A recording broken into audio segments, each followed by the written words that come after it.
Hey, James. So, we talk a lot about building our own thing, right? But what about everyone else? Do you know what I mean? Like the competition? Ah, Emma, brilliant point. Absolutely brilliant. And it's not just about knowing they exist, is it? We're not talking about just keeping an eye on them. We're talking about proper competitive intelligence, but with a specific lens. What are they doing right? What can we learn from their successes, you know? It's not about copying. It's about dissecting their wins to understand the mechanics. Right, dissecting their wins. I like that. So it's not like, oh, they're doing well, I should just do that too. It's more, why are they doing well? Precisely. See, in affiliate marketing, it's easy to get caught up in your own echo chamber, focusing purely on your own strategies. But some of your best lessons, your fastest growth, often come from observing those who are already excelling. They've paved some roads for us, and we want to see where those roads lead and how they built them. Okay, that makes a lot of sense. So, where do we even begin? How do I even find these successful competitors in the first place? Because there are just so many, right? Good question, Emma. Really good. First off, you want to identify both your direct and indirect competitors. Direct are, obvious. They're promoting the exact same products or services to the same audience. Indirect might be targeting the same audience, but with slightly different solutions, or even just high-ranking content publishers in your niche generally. Look for those who are consistently ranking high in search results for your target keywords, those with a strong social media presence, or even just good word of mouth. Okay, so Google searches, social media, maybe even just asking around, you know? What about their content? How do you really dig into that? Right. Once you have your list, dive deep into their content strategy. What kind of content are they producing? Is it long-form blog posts, detailed reviews, video tutorials, comparison articles?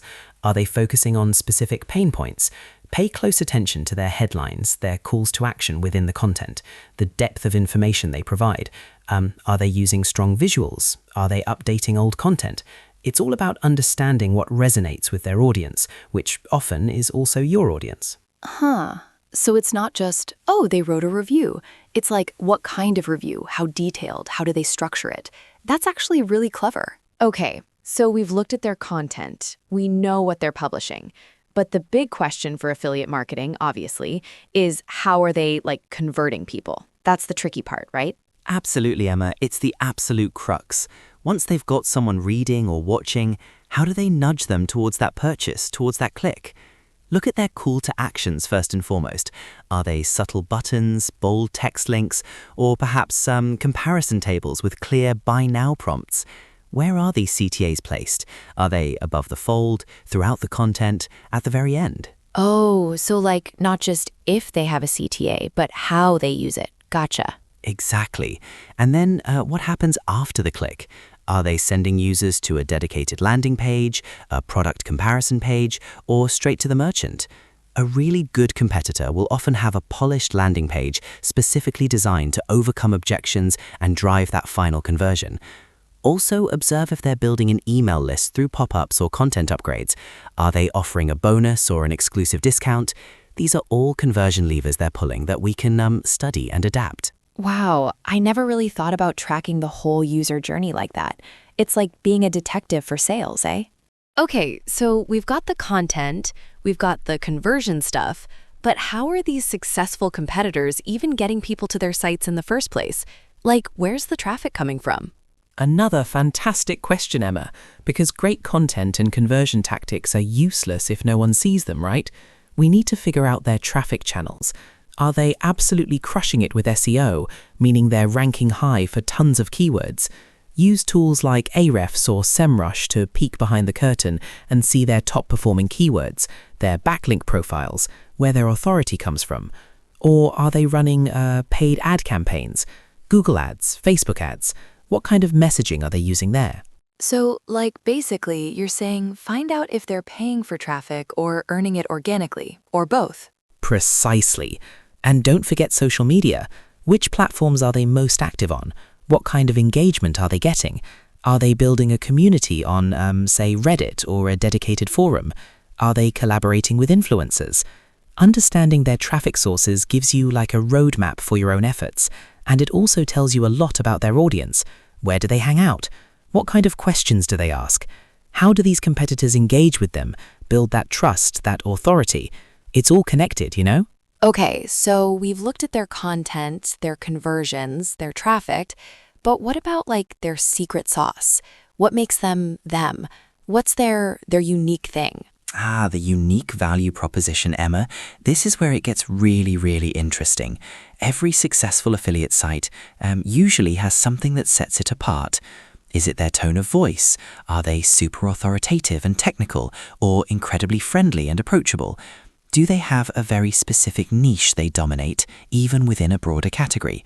Perhaps they focus exclusively on sustainable products, or budget-friendly options, or gear for left-handed people, you know? So, like finding their superpower, basically. Exactly, their superpower. Are they known for incredibly in-depth hands-on reviews that no one else bothers to do? Or perhaps they excel at creating really compelling video content? It could be their personal brand, their transparency, their commitment to unbiased reviews.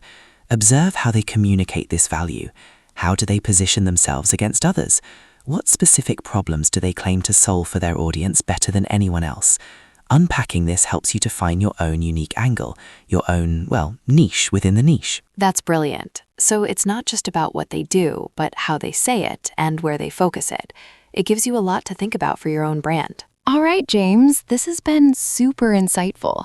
I feel like I've got like a whole new toolkit for looking at competitors. But now what? How do we actually use all this information without just, outright copying them? Fantastic question to wrap up, Emma. Because that's the key, isn't it? It's not about direct mimicry. The goal is to identify patterns, best practices, and gaps. First, create a matrix or a spreadsheet. Document what your top competitors are doing well in each area we've discussed: content, CTAs, traffic, unique value. Then honestly assess where you stand. So like a scoreboard for myself and the competition? In a way, yes. Look for opportunities to adapt and improve. If a competitor is nailing long-form guides, can you create even more comprehensive ones? If they have a brilliant email opt-in, can you craft something similar but with your own unique twist?